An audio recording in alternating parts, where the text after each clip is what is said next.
사사기 연속설교 믿음을 사수하라 네 번째 시간.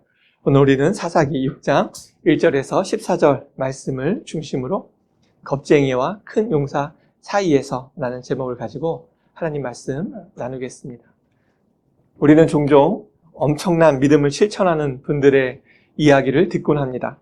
대단한 믿음의 영웅 이야기가 많이 있지만 한국 땅에 처음 성경책을 전한 분으로 알려진 영국의 선교사 로버트 토마스의 순교 이야기는 우리 모두에게 큰 감동을 전해줍니다.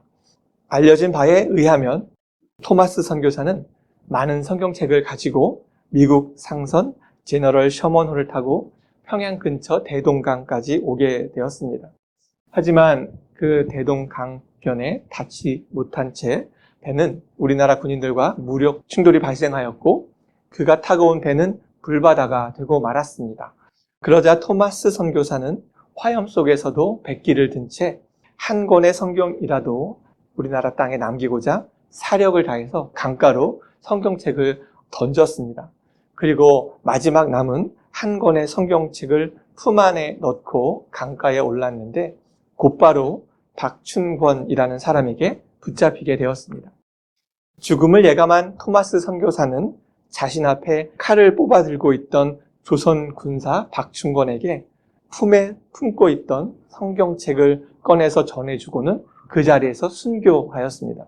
이 영국 출신 선교사는 입으로는 한 번도 복음을 전해보지 못한 채 성경책만을 남기고 순교한 것입니다.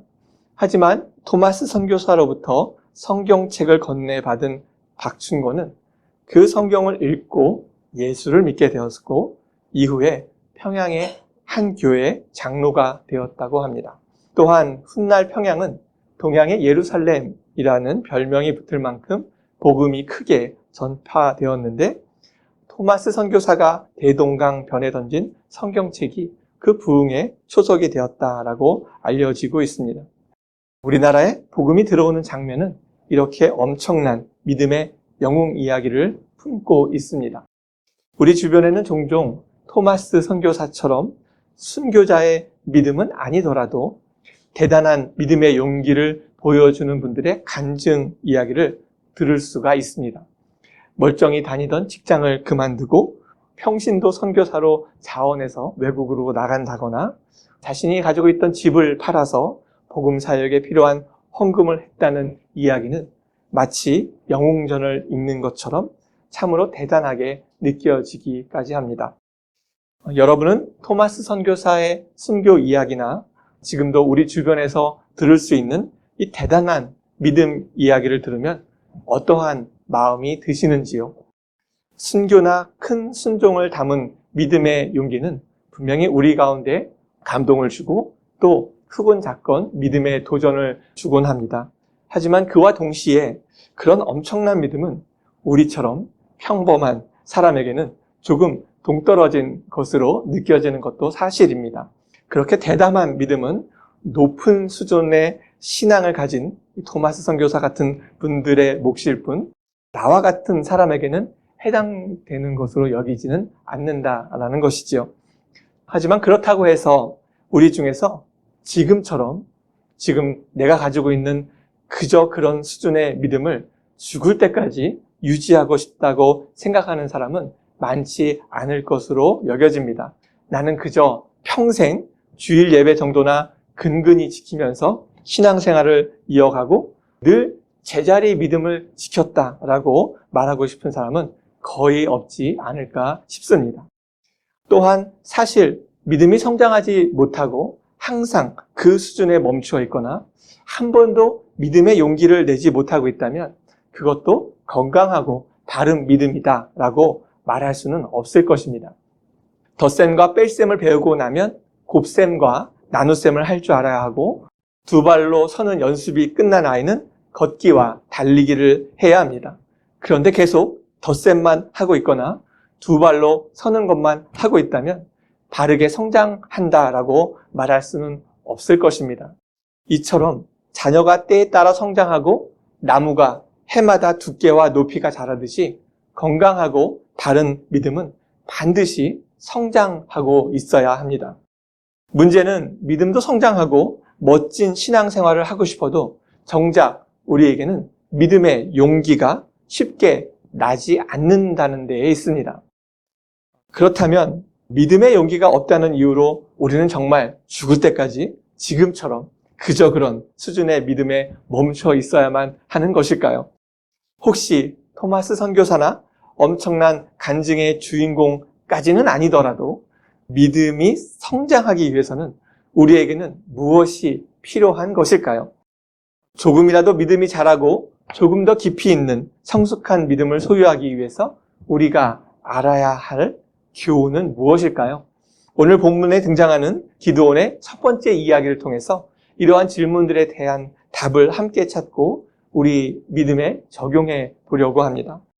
사사기 6장부터 등장하는 기드온의 이야기는 모든 사사 중에서 매우 자세하고 길게 기록되어 있습니다. 먼저 기드온이 어떠한 상황에서 등장하고 있는지 그 배경부터 함께 확인해 보겠습니다. 사사기 6장 1절 말씀입니다. 이스라엘 자손이 또 여호와의 목전에 악을 행하였으므로 여호와께서 7년 동안 그들을 미디안의 손에 넘겨주시니 이스라엘 자손이 또 여호와의 목전에 악을 행하였다라고 말하고 있습니다. 이 말은 이제 또 다른 사사기의 사이클이 시작되었다라는 의미입니다. 사사기 사이클 다 기억하시지요? 이스라엘이 하나님 앞에서 주로 우상 숭배의 악을 행하고 이에 대한 징계로 다른 민족에게 억압을 당하면 이스라엘은 하나님께 부르짖습니다. 그러면 하나님께서 사사를 세우셔서 구원하시고 얼마간의 평화를 누리게 됩니다. 이것이 사사기 내내 반복되는 사사기의 사이클입니다. 기드온의 등장 역시 이스라엘 자손이 여호와의 목전에 악을 행하였다라는 말로 시작하면서 저자는 이곳에 또라는 단어를 붙여 놓았습니다. 이스라엘 백성이 또 범죄하기를 반복하여서 그들 안에 죄가 고착되어 있었고 또 다른 사사기의 사이클이 시작되었다는 것을 알려주고 있는 것입니다. 이스라엘은 하나님 앞에 또 악을 행하였지만 하나님은 이스라엘에게 또 회개의 기회를 주셨습니다.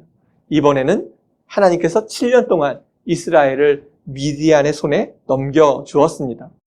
이스라엘은 미디안으로 인해서 큰 어려움을 당하고 있었습니다. 이스라엘이 당하는 어려움을 2절은 이렇게 전합니다.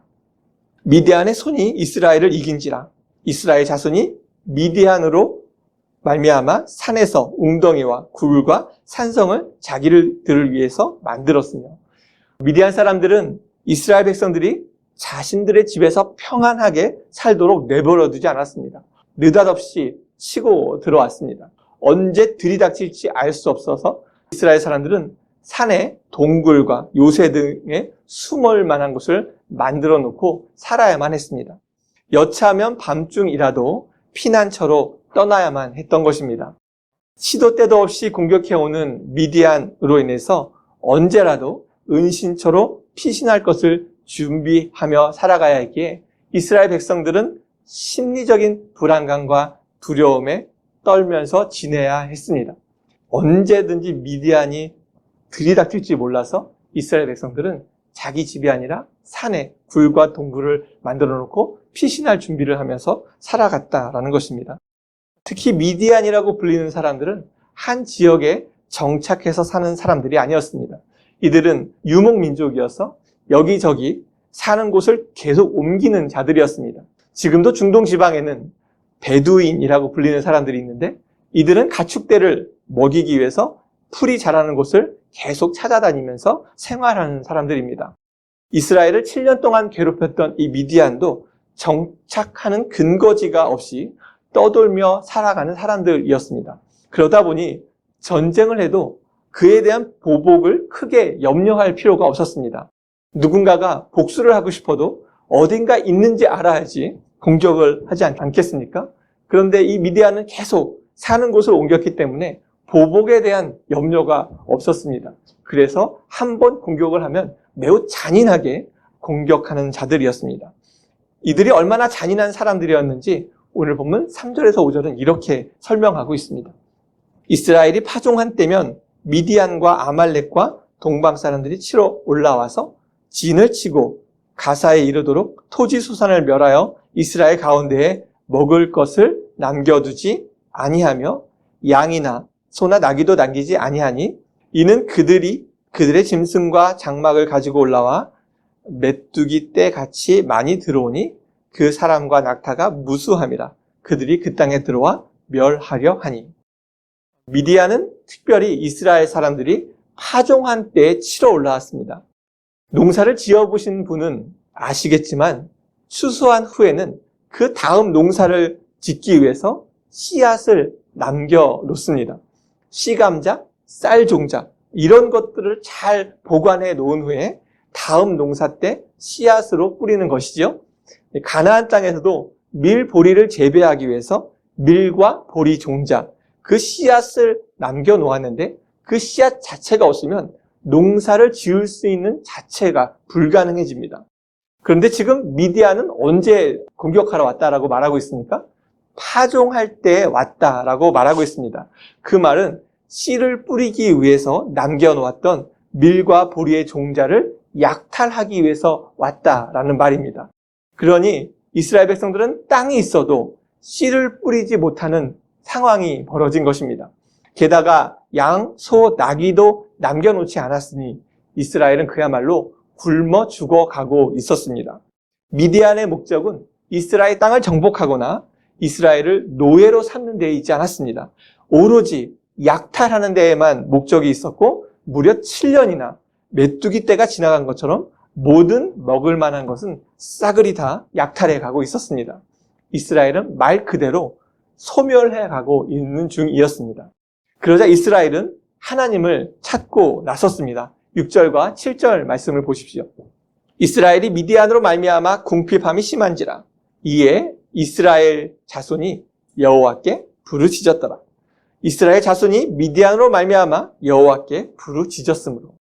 이스라엘이 얼마나 괴로웠던지 여호와께 부르짖었다라는 표현을 연달아서 두 절에 걸쳐서 기록해 놓고 있습니다. 여러분, 여기서 한 가지 질문을 드리고 싶습니다. 여러분이 이 상황에 놓여 있었다면 여러분은 무엇을 위해서 부르짖으셨겠습니까? 하나님을 향해서 무엇을 위해 간절하게 전심을 다해서 울부짖으셨겠습니까? 가장 먼저 쉽게 생각하는 것은 미디안으로 말미암아 고통을 받는 상황이었기 때문에 당연히 그 고통으로부터 벗어나도록 부르짖었을 것입니다. 미디안이 너무나 두렵습니다. 그들이 우리의 모든 식량과 씨앗까지 다 뺏어가서 우리가 굶어 죽게 생겼습니다. 우리를 이 고통에서 구원해 주십시오. 이 상황이 너무나 무섭고 고통스럽습니다. 우리 대부분은 이렇게 울부짖었을 것입니다. 그러나 이스라엘이 가장 먼저 부르짖어야 할 내용은 무엇이었을까요? 이 고통에서 우리를 구원해 주십시오 라는 이러한 울부짖음이 아니라 하나님 앞에 우리가 범죄하였으니 우리를 용서해 달라는 부르짖음이어야 했습니다. 성경은 우리에게 하나님을 향해서 부르짖으라고 말씀하고 있습니다. 대표적으로 예레미야와 이사야 선지자를 통해서 부르짖으라고 말씀하십니다. 우리가 다 알고 좋아하는 예레미야 33장 3절과 이사야서 58장 9절의 말씀을 한번 보십시오. 너는 내게 부르짖으라. 내가 내게 응답하겠고 내가 알지 못하는 크고 은밀한 일을 내게 보이리라. 내가 부를 때에 나 여호와가 응답하겠고 내가 부르짖을 때에는 말하기를 내가 여기 있다 하리라. 너무나 힘이 나고 응답하시겠다라는 약속이 주어지는 귀한 말씀이지요. 하나님은 그의 백성들에게 부르짖으라라고 말씀하시면서 반드시 그 부르짖음에 응답하시겠다라고 약속하고 계십니다. 하지만 이 말씀에 따라서 부르짖는 우리가 기억해야 하는 것은 예레미야나 이사야가 모두 이스라엘의 죄악으로 인해서 심판의 말씀을 전하던 선지자라는 것입니다. 다르게 말하면 부르짖으라라는 하나님의 말씀은 전쟁에서 승리하거나 구원해 달라는 부르짖음이 아니라 하나님 앞에 잘못된 죄에 대해서 회개하는 부르짖음이어야 한다라는 말입니다. 우리는 기도라고 하면 의뢰, 내가 바라고 원하는 것을 하나님께 부르짖어서 간구하는 것을 떠올립니다. 하지만 기독교의 믿음은 내가 원하는 것을 부르짖어서 하나님께 얻어내는 것이 목표가 아닙니다. 내가 하나님의 백성으로 변화해 가는 것이 기독교 신앙입니다. 우리가 이것을 정확하게 알지 못하면 신앙은 방향을 잃어버리고 제자리에 맴돌 수밖에 없게 됩니다. 사사시대의 이스라엘이 진정으로 필요했던 부르짖음은 단지 미디안의 억압에서 구원해달라는 외침이 아니었습니다. 하나님 앞에 악을 행한 것에 대한 회개의 부르짖음이 필요했고, 그 회개에 따라서 하나님을 버리고 우상 숭배하는 죄를 다시는 짓지 않아야 했던 것입니다. 하지만 이들은 정작 회개의 부르짖음은 하지 않았고 그저 억압받을 때마다 그 고통에서 벗어나게 해달라고만 부르짖고 있었습니다. 그래서 이스라엘은 늘 제자리에서 쳇바퀴를 돌듯 사사기 사이클에서 벗어나지 못하고 있었던 것입니다. 마찬가지로 신앙이 조금이라도 성장하기를 원한다면, 죽을 때까지 그저 그런 수준의 믿음에서 머물러 있고 싶지 않다면 반드시 하나님께서 원하시는 것을 우리는 부르짖어야만 합니다. 그것이 무엇이겠습니까? 그것은 바로 회개의 부르짖음입니다. 건강 달라고 부르짖고, 사업 성공을 위해서 부르짖고, 재물과 소유 달라고 부르짖고, 자녀가 잘 나가게 해달라고 부르짖을 수가 있습니다. 그런데 이런 기도는 우리의 믿음을 조금도 성장시키지가 않습니다. 건강해지면 그 건강한 몸으로 죄의 자리를 찾아가는 것이 우리이고, 성공하고 재물이 많으면 세속적인 자랑만 늘어가는 것이 우리의 현실이며, 자녀가 잘 나가는 것은 신앙의 성장과 아무런 관계가 없습니다. 그 대신 하나님의 뜻을 따르지 않는 죄를 부르짖으며 회개한다면 우리는 하나님의 뜻을 추구하며 살아가게 될 것입니다. 예수 그리스도를 닮지 않는 것을 부르짖으며 회개한다면 우리는 주님의 성품을 닮아가게 될 것입니다. 성령님과 동행하지 않는 삶을 부르짖으며 회개한다면 우리는 성령님을 우리 안에 모시는 삶을 살아가게 될 것입니다. 하나님께서 부르짖으라, 그러면 응답하시겠다고 약속하셨기 때문에 우리가 이것을 위해서 부르짖을 때 회개의 부르짖음 가운데 하나님은 반드시 응답하여 주실 것입니다. 그럴 때 우리는 매번 똑같은 수준의 신앙에서 벗어날 수가 있습니다.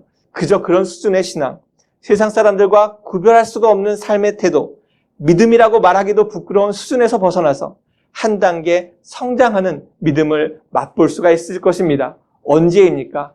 회개의 부르짖음이 우리 가운데 있을 때입니다. 그 회개의 부르짖음이 오늘 우리에게 필요한 믿음의 용기입니다. 늘 내가 원하는 것만 주시라고 부르짖는 그 수준의 믿음에서 벗어나서 하나님이 원하시는 믿음을 갖겠다고 부르짖어 보십시오. 그것이 믿음의 용기이고 그때 우리의 신앙은 조금 더 성장하게 될 것입니다. 미디안의 침략으로 고통받던 이스라엘은 하나님께 부르짖었습니다. 하나님께서는 그 부르짖음에 응답하셨는데 이번에는 이전과는 조금 다른 방법으로 보이시고 계십니다. 8절 앞부분만 한번 보십시오. 이렇게 말합니다. 여호와께서 이스라엘 자손에게 한 선지자를 보내시니. 사사기 사이클에 의하면 이스라엘 백성들이 부르짖은 후에 사사가 등장해서 이스라엘을 구원해야만 합니다. 그런데 이번에는 사사가 등장하지 않고 하나님은 한 선지자를 보내시고 계십니다. 하나님은 왜 사사가 아니라 선지자를 먼저 보내셨을까요? 그 선지자가 전한 메시지의 결론 부분만 한번 보십시오. 10절 마지막 부분입니다. 내가 또 너희에게 이르기를 나는 너희의 하나님 여호와이니 너희가 거주하는 아모리 사람의 땅의 신들을 두려워하지 말라 하였으나 너희가 내 목소리를 듣지 아니하였느니라 하셨다 하니라. 하나님께서 이스라엘을 애굽에서 구원하셨다라고 말한 선지자는 그의 메시지의 결론으로 10절 마지막에 기록된 것처럼 너희가, 그러니까 이스라엘이 내 목소리를, 그러니까 하나님의 말씀을 듣지 아니하였다라고 말하고 있습니다. 하나님의 말씀을 듣지 않는 이스라엘이 회개의 부르짖음은 하지 않고 그저 구원해 달라고만 울부짖고 있었기 때문에 하나님은 이제 좀 회개하고 하나님의 목소리를 들으라라는 메시지를 전하기 위해서 선지자를 보내셨다라는 것입니다. 하나님은 이제 그만 사사기의 사이클을 끝내고 싶으셨습니다. 그 죄의 쳇바퀴를 끝낼 방법은 선지자를 통해서 전하신 것처럼 회개의 부르짖음을 짓는 것이었습니다. 그리고 나서 다시는 여호와를 버리지 않는 것이었습니다. 말씀에 귀 기울이지 않으면 우리는 무엇을 부르짖어야 하는지도 모르게 될 것입니다. 말씀에 따르지 않으면 믿음이 자라거나 성장하는 일은 결코 일어나지 않을 것입니다. 말씀을 청종하지 않으면 그 믿음은 계속해서 그저 그런 수준의 믿음에 머물게 될 것입니다. 선지자를 통해 말씀을 들으라고 하신 하나님은 이제 미디안으로부터 이스라엘을 구원할 사사로 기드온을 부르십니다. 사실 우리는 기드온에 대해서 비교적 많이 알고 있습니다. 기드온과 300용사 다 기억하시지요? 물을 손으로 떠먹던 300명과 함께 미디안 연합군 13만 5천 명을 물리친 사사가 바로 기드온입니다. 예전에 300이라는 영화가 있었는데 그 영화의 주인공은 적장을 발로 밀면서 This is Sparta 이렇게 너무나 멋지게 외치는 장면이 있습니다. 마치 그 영화의 주인공처럼 기드온도 This is Israel 이렇게 부르면서 싸웠을 것 같은 그런 멋진 영웅으로 그려지는 것이 이 기드온입니다. 그런데 이 기드온의 등장은 이런 우리의 기대와는 무척이나 다른 모습으로 나타나고 있습니다. 11절 말씀을 보십시오. 여호와의 사자가 아비에셀 사람 요아스에게 속한 오브라에 이르러 상수리 나무 아래에 앉으니라. 마침 요아스의 아들 기드온이 미디안 사람에게 알리지 아니하려 하여 밀을 포도주 틀에서 타작하더니. 하나님께서 기드온을 부르시기 위해서 사자를 보내셨는데 지금 기드온이 무엇을 하고 있다라고 기록하고 있습니까? 밀을 포도주 틀에서 타작하고 있었다라고 말하고 있습니다. 사실 이것은 굉장히 우스운 장면입니다. 타작을 해보신 분은 잘 아실 것입니다. 타작이란 밀의 곡식의 껍질을 까는 작업입니다. 그래서 원래는 넓은 광장 같은 곳에서 밀을 쫙 깔아놓고 나귀 뒤에 나무 판자를 매달아서 그 위를 지나가게 했습니다. 이러한 방법으로 밀의 껍질이 다 벗겨지면 그 껍질을 바람에 날려보내고 남아있는 알곡만을 거두는 것이었습니다. 그러니까 당연히 밀타작은 바람이 잘 부는 넓은 장소에서 해야 했습니다. 그런데 지금 기드온이 어디에서 밀타작을 하고 있습니까? 포도주 틀에서 하고 있습니다. 포도주 틀은 사방을 높이 1m 정도의 담으로 둘러싸은 후에 한쪽에 구멍을 내놓은 장치입니다.